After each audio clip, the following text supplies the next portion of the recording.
સપ્તપદીની પ્રથમ કડી છે સંબંધોની સમજણ, બીજી છે ક્ષમા, ત્રીજી છે સહભાગિતા.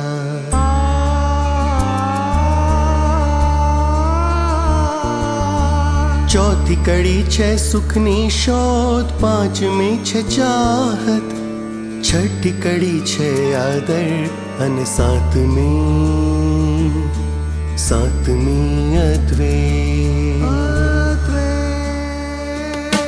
સપ્તપદીના પગલે પગલે સાત પેઢીના સંબંધ, સાત પેઢીના સંબંધ, સંબંધ સાત પેઢીના સંબંધ, સાત પેઢીના સંબંધ, સાત પેઢીના સાત પેઢીના સંબંધે.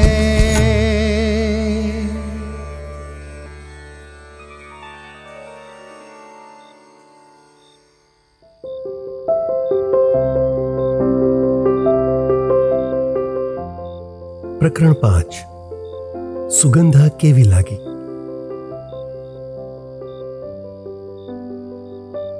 નિરાંત ફાર્મમાં સુગંધા રોમીના ગયા પછી ફરી કુટુંબ ભેગું થયું. બધાને જ ઉત્સુકતા હતી કે દાદા દાદીનું મંતવ્ય શું આવશે. જો કે દાદી જરા ચીડવાયેલા હતા એટલે એમણે જ શરૂ કર્યું અને સીધો હુમલો દાદા પર જ કર્યો. તમે પણ ખરા છો. પોરી પહેલી વાર આવી અને હાથ પેઢીની વાત કાઢી બેઠા. એ તો કેવા કેવા સપના જોતી હોય ને તમે તો જવાબદારીની જે પંચાયત ચલાવી તે ગભરાઈ નહીં ગઈ હોય તો હારું. દાદાએ હસીને જવાબ વાળ્યો, એમ કાંઈ ગભરાઈ જાય તેવી લાગતી નથી. યાદ કર, રોમીએ આપણને સીધી લગ્નની જ વાત કરી છે એટલે કહેવું તો પડે. હારું, જવા દો એ વાત. તમને બધાને વાતચીતમાં કેવી લાગી? સવાલ પૂછીને દાદીએ સીતા અને રાઘવ તરફ જોયું. સીતાએ સાચવીને શબ્દો પસંદ કર્યા હોય તેમ કહ્યું, આમ તો અવર જવર કરતી રહે છે એટલે હું તો એને ઓળખું, પણ હવે જરા ધ્યાનથી પારખવી તો પડે. ચા પાણીના સમયે તો બધા સાથે હળી મળીને વાત કરતી હતી. એની પાસે વાતો કરવા માટે જુદા જુદા ટોપિક્સ પણ છે. અમને પૂછતી હતી કે તમે જ્યારે પહેલી વાર આ ઘરમાં આવેલા ત્યારે શું વિચારેલું? તે સમયનો પહેરવેશ, રીતભાત કેવી હતી? કેવા પ્રકારની વાનગીઓનું પ્રચલન હતું? તો આશુ વાસુ સાથે ઇવેન્ટ મેનેજમેન્ટ વિશે વાતો કરતી હતી. જો કે મને પણ દાદીની જેમ લાગ્યું તો ખરું કે દાદાએ એને જરા ચમકાવી તો દીધી જ છે. રાઘવે દાદા તરફ જોઈને કહ્યું,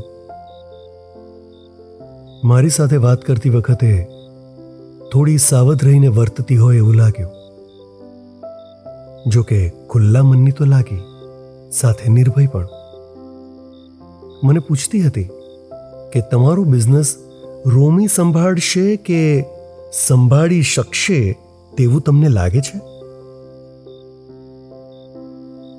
પહેલી વાર રાઘવના ભાઈ ભરતે વાતમાં ઝુકાવ્યું અને કહ્યું, વાતચીત માટે બરાબર તૈયારી કરીને આવી હોય તેમ લાગ્યું. મને પણ પૂછતી હતી કે 7 પેઢીના સંબંધ અંતર્ગત હિન્દુ મેરેજ એક્ટમાં કઈ જોગવાઈ છે? વળી સંયુક્ત કુટુંબ માટે પણ એને HUF એટલે કે હિન્દુ યુનાઇટેડ ફેમિલી અને અનડિવાઇડેડ ફેમિલી વિષયક પણ એને સમજવું હોય એવું લાગ્યું. મને તો એની વાતચીતમાં થોડી માનસિક ગડમથલ દેખાતી હતી એટલે મેં કહ્યું કે શાંતિથી વાતો કરીશું. બધી જ ચર્ચા એક જ મીટિંગમાં તો શક્ય નથી. દાદાનો ચર્ચાનો મૂડ બરકરાર હતો એટલે એમણે તો બધાને જ ઉદ્દેશીને સ્પષ્ટ કર્યું, અનડિવાઇડેડ અને યુનાઇટેડ ફેમિલીની સમજ તો બધામાં જ બરાબર કેળવાવી જોઈએ.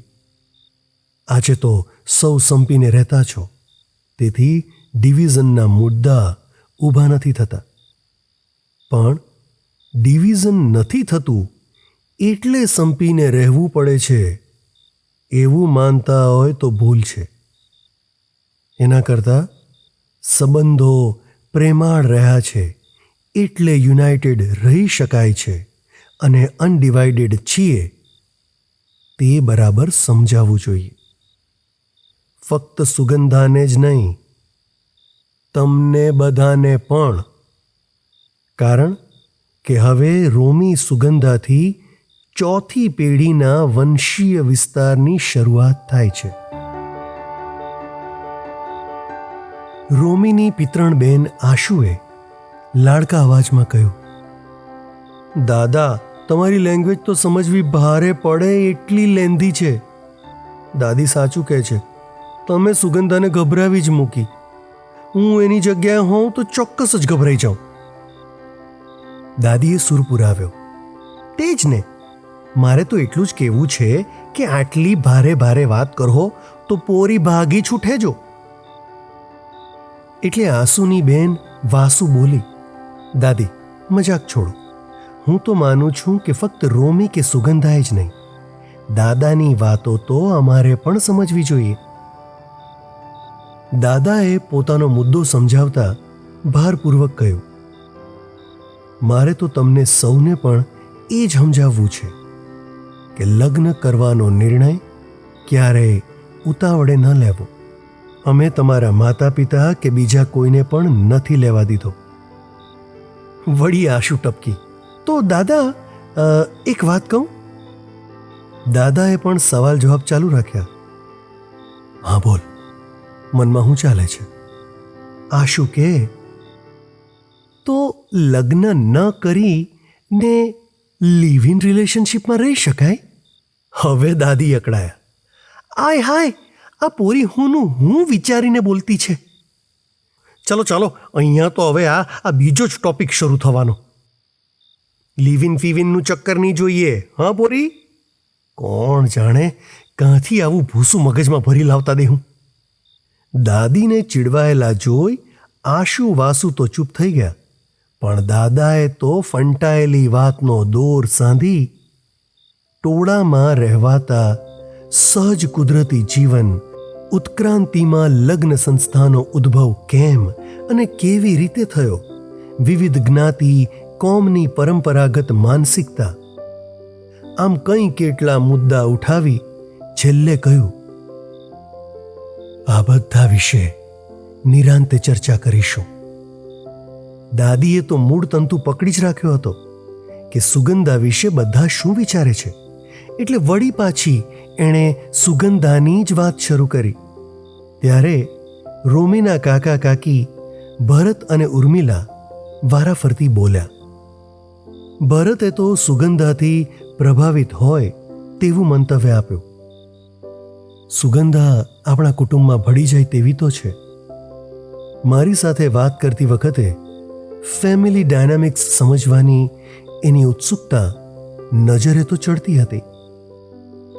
ઉર્મિલાએ ઉમેર્યું, અમને તો એનો એક જ સવાલ હતો કે પહેલી વાર આ ઘરમાં પગ મૂકેલો ત્યારે કેવા વિચાર આવેલા. એ સમયમાં ગઈ ત્યારે મનમાં તો કેટલી ઉત્સુકતા, મૂંઝવણ અને ઉચાટ હતા. એણે પૂછ્યું ને બધું યાદ આવી ગયું, અને એને કહ્યું પણ ખરું. સાચું કહું દાદી, અહીં આવી પછી તો કેટલું બદલાઈ ગયું છે. સીતા ભાભીએ મારા કરતાં 5 વર્ષ વહેલો પ્રવેશ કરેલો. અજાણ્યું નગર, નવું ઘર, નવા લોકો, છતાં બધું પોતીકું પણ થવાનું હતું. દરેક સમય અલગ હશે, માહોલ પણ અલગ હશે, પરંતુ તમારો અને દાદાનો પ્રેમ, હૂંફ અને ધરપત સૌને માટે સમાન જ રહ્યા છે. સીતાએ પણ તાપસી પુરાવી. ઉર્મિલાની વાત સાથે 100% સંમત છું કે દાદા અને દાદી હર હંમેશ આપણા પોતાના માતા પિતાથી પણ સવિશેષ રહ્યા છે. વાતનો વીંટો વાળતા હોય તેમ દાદી હસતા હસતા બોલ્યા, ચાલો ચાલો, બહુ વખાણ કર લાયકા. બાકી મારી વાત કેમ તો હું આવેલી ત્યારે તો માંડ 16 વરની હતી, પણ મારા સાસુ સસરા એટલા પ્રેમાળ કે જુદા જુદા ઘાટનું પાણી પીને આવેલા દરેક જણ અહીં પ્રેમથી સમાયા. પછી તે વહુઓ હોય કે જમાઈઓ, બધો પ્રતાપ બા બાપુજીનો. આજે ચોથી પેઢીએ સુગંધાને પણ એ જ લાગણી થાય તો માનવું કે આપણે બધા બા બાપુજીએ આપેલા સંસ્કારોની જાળવણી કરી હક્યા છે. જોકે હું તો હોલ જ વરની એટલે નાદાન પણ ખરી, છતાં એમણે જાણવાની તકેદારી રાખેલી કે મને વર ઘર ગમ્યા કે નહીં. સીતાએ વાતને આગળ ચલાવતા કહ્યું, વાત આટલી બદલાઈ ગઈ કે આપણે અહીં આવીને કંઈક નવું જાણ્યું અને શીખ્યા. જ્યારે દાદા હવે સુગંધા અને રોમીને બરાબર તૈયાર કરીને પરણાવવાનો નિર્ણય લેવાય એવું ઈચ્છે છે. સાચું કે નહીં દાદી? દાદીએ સંમતિપૂર્વક ડાપણ વેર્યું. બિલકુલ સાચું. દાદા કે હવે પરિવર્તન ઝડપભેર આવે છે, એટલે લગ્ન જેવા નિર્ણયો લેતી વખતે પરિપક્વતા હોય તો સારું, બાકી છેવટે તો જેવું જેનું નસીબ. રાઘવે પિતા તરીકે પોતાનું મંતવ્ય પ્રગટ કરી જ દીધું. વાત તો હજી પહેલા બીજા ચરણમાં જ કહેવાય. છોકરાઓ પોતાની રીતે જે વિચારે તે, પણ હવે જે અનુભવશે અને સમજશે તે પ્રમાણે નિર્ણય કરશે તે સાચું.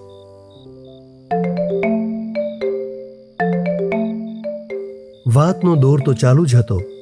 ત્યાં અમેરિકાથી આનંદીનો ફોન આવ્યો અને બધા સાથે જ બોલી ઉઠ્યા, લ્યો દાદી, હવે કલાક સવાલના જવાબ આપ્યા કરો તમારી દીકરીને. એટલે દાદી ઉવાચ, તમે બધા તો રહેવા જ દેજો, એને સુગંધાની આજની મુલાકાતની લાઈવ પ્રોસેસ બતાવવાની હતી અને ભૂલી ગયા. એટલે હવે એ જે ઉભરા કાઢે તે તો મારે જ સાંભળવા પડે. સીતા અને રાઘવ પણ બાના કાઢે કે કામમાં ને કામમાં ભૂલી ગયા. બધા હસતા હસતા ઊભા થઈને પોતપોતાના કામે વળગ્યા અને દાદી આનંદી સાથે વાતમાં ગળાડૂબ. 1 કલાકે ફોન પત્યો એટલે દાદીએ દાદા તરફ જોઈને કહ્યું, હજી તો 2 ભાગો રે, છાગો રે ને ઘરમાં ધમાધમ જેવો ઘાટ છે. મને કે પ્લાન 1, 2, 3 તૈયાર રાખજો. હવે હાના પ્લાન ને હાની વાત. પોરીને પોયરો હવે હું કરે તે કોને ખબર. હજી રોમી નહીં આવ્યો એટલે સુગંધાએ એને હું કહ્યું તેને બી ખબર નહીં પડી. સુગંધાનો ઘર જાણવું તો કાંઈ સમજ પડે ને કે રોમી એનતા જાય કે નહીં જાય. દાદાએ હળવાશથી દાદીને ખભે હાથ મૂક્યો અને કહ્યું, બધું બરાબર થાય, ખોટી ફિકર નહીં કરવાની. આ તો પાહેરામાં પહેલી પૂણી, આગે આગે ગોરખ જાગે.